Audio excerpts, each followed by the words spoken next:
जी अस्सलाम वालेकुम। अपना चैनल पीके के सारे भरावां को खुश आमदीद कहने हैं। भाई लाहौर मार्केट के मौजूद हाँ। भाई उन्होंने 385 लिया, इन्होंने पुछते हैं भाई इन्हें कैश लिया बुकिंग का लिया। जी अस्सलाम वालेकुम भाई, की हाल ठीक ठाक हो भाई? ने की नाम अपना? अच्छा भाई, किहड़े इलाके जो आए हो? ननकाना साहब तो आए हो। 385 लिया जी, ये कैश लिया बुकिंग का जी? नहीं जी, बुकिंग का। अच्छा कदों बुक करवाया जी? आप 9 करवाया सी। 9वें महीने 9 तरीक नूं ते अज 26 तरीक है।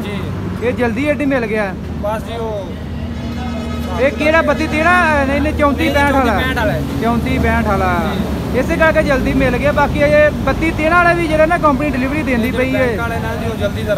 हाँ जी, 8वें महीने के जो बंदे क्लीयर करती पई है कंपनी। काफ़ी तादाद तुहानूं पता जो कीमतां वधियां ना उस तो 3-4 दिन पहला बेशुमार बुकिंग हो गई तो उन्होंने कंपनी अजे तक डिलीवरी देंदी पई है। काफ़ी भाइयों के कमेंट आते हैं यार साडा 8वें महीने का बुक है। तकरीबन चलती पई है 22 तरीक 24 तरीक। तुहानूं पता 24 तक काफ़ी बुकिंग हुई है, 25 तो रेट वध गए ही। हाँ जी हाँ जी, इस तरह ही स्टिकर चल रहे। ये भाई किहड़े शोरूम से बुक करवाया? ये जी फिलहाल ट्रैक्टर ननकाना साहब तो कराया सी, लेकिन उन्होंने सानू एग्री वाले ग्रीन वाले ग्रीन एग्री इंडस्ट्री वाला। अच्छा लाहौर मार्केट ही है। अच्छा तो किहड़े टायरां 'च मिल गई है जी? Panther tyre. Panther tyre. Panther ठीक है फिर कंपनी ज़्यादा पैंथर ला के भेजन रही है। बाकी जिमीदार का भी असीं रिव्यू लेना। मैं तुहाडा की राय है, कंपनी नूं की मशवरा दिंदे हो किहड़ा टायर लाउणा चाहिए? पैंथर का जी मशवरा ठीक है। पैंथर ही फिलहाल चल रहे हैं साढ़े जी, जिन्हें भी गए पैंथर की ट्रैक्टर गए मोड़ खुले पैंथर ठीक है चल रहे हैं। चल रहे हैं ये वैसे भी कंपनी पैंथर 5 साल की गारंटी दे रही है जी। हाँ जी, बेहतरीन है जी। अगर कोई मसला बनता हो आंदे सानू तस्वीर खिंच के सेंड करो, फौरी मौके ते क्लेम लै। हाँ जी, जो चल रहे यार वो ठीक चल रहा है, कोई मसला नहीं जी बन रहा। कदों तो इस्तेमाल कर रहे हो ट्रैक्टर जी? अगे साढ़े को पहले हैगा सी, लेकिन फिर हम गाजी है लिया दोबारा 2 साल बाद। अच्छा अच्छा, पहला गाजी इस्तेमाल किया? हाँ जी, गाजी आया इस टाइम। अच्छा हुण मिलत लै रहे हो? हाँ जी। पहला भी कोई मैसेज इस्तेमाल किया कि नहीं? हाँ जी, 50। अच्छा अच्छा, तो कैसा है ट्रैक्टर मैसेज? बेहतरीन है जी। किहड़े काम लई ज़्यादातर अपना काम है? ज़्यादा जी टोटली काम ही तकरीबन सारे ही होने तो हो जाते हैं। रेजर का चापर का जेड़ा भी तुसीं लवो ऑल राउंडर है। ऑल राउंडर बेहतरीन चलता। वैसे जो फीयर की गल करिए इंजन के लिहाज ना अच्छे ने, बाकी वो ट्राली तो नहीं काम ट्राली तो नहीं कामयाब है जी। हाँ जी, ये तो जिथे मर्जी पा लो ऑल राउंडर है भाई। ट्राली ते पा लो, जमींदारा कर लो, जिवें मर्जी कर लो।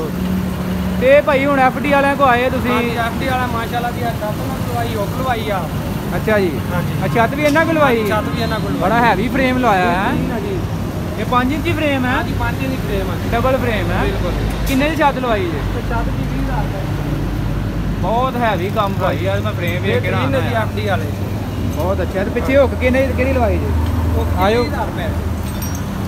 किहड़ी लवाउणी है? कड़े पिन वाली? हाँ जी, कड़े पिन चलाउणी थ्रैशर थ्रूशर भी नाल? हाँ, थ्रैशर थ्रूशर भी चलावांगे नाल।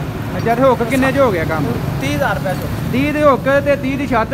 20 दी छत की 50,000 बहुत है। छत भाई बहुत जरूरी है। बंदे मशवरा देईदा ट्रैक्टर तुसीं लै लैंदे 40-40 लाख का। जिहड़ा सेफ्टी का काम है वो तुसीं नहीं करांदे। ਇਹ सेफ्टी भी तुहानूं धुੱਪ ਤੋਂ भी बचाती है। बहुत जरूरी है भाई छत। अच्छा तो भाई हुण मजीद की कहना चाहोगे? अगों तुहानूं पता डॉलर डूलर थल्ले आण डिया, गड्डियां दी कीमतां भी थल्ले आ गई। कंपनी नूं की मशवरा देंदे? बस फेक ही आ भी सस्ता हो जाना ये वो मिल, लेकिन मैंने नहीं लगता। लेकिन कोई सस्ता होना चाहिए। हाँ जी हाँ जी, 5 से 6 लाख रुपया ट्रैक्टर सस्ता होना चाहिए। बाकी तुहानूं पता है हुण डॉलर भी थल्ले आ गया। मार्केट रश भी तो नहीं है जी। बिल्कुल भाई, मार्केट तो लो ही हो गई है ना। अजकल बंदे लैन लग पे बैंक वाला लैन लग पे, इस वजह तो कैश बहुत घट हो गया काम। चलो भाई बहुत मेहरबानी जी, बहुत शुक्रिया।